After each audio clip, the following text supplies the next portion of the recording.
अस्सलामु अलैकुम। वालेकुम अस्सलाम।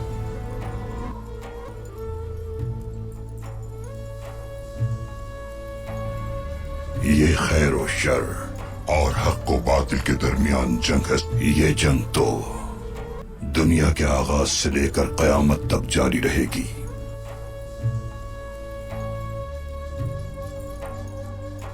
हर शय की अहमियत उसकी जिद से है।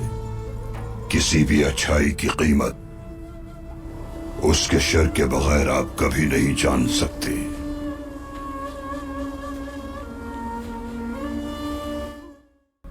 हमारी जिम्मेदारी अच्छाई को फैलाना और बुराई को रोकना है।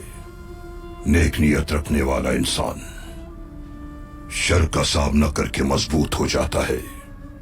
ये जुल्म, गद्दारी और शर एक आतिशफिशा की तरह से हैं। जालिम की बेपनाह ताकत और उसके जुल्म से कभी परेशान न हो। काबे की तरफ आने वाले अबराह के हाथी बहुत ताकतवर थे, लेकिन अल्लाह ने अबाबीलों के जरिए उन्हें हलाक कर डाला। जब हम हक का साथ देने खड़े होंगे तो अल्लाह हमारी मदद फरमाएगा।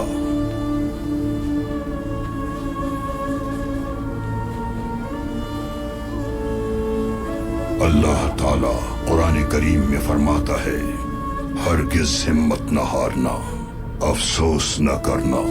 अगर तुम्हारा ईमान पुख्ता है तो फतह तुम्हारी होगी।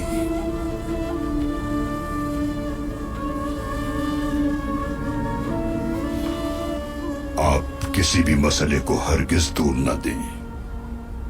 इंसाफ के साथ, रहम के साथ, शफकत के साथ एतदाल को अपनाइए। सिरात मुस्तकीम का रास्ता अपनाना है।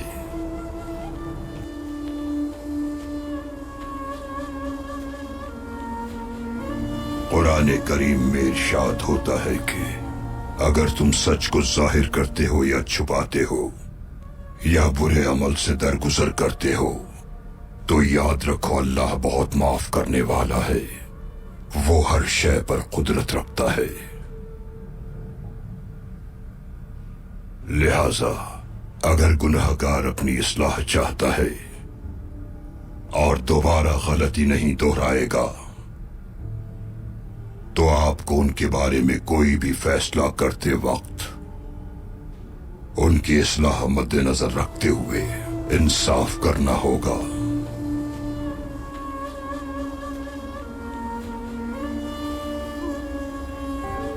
बेशक अल्लाह करम करने वाला है, अल्लाह करम करने वाला है, अल्लाह करम करने वाला है।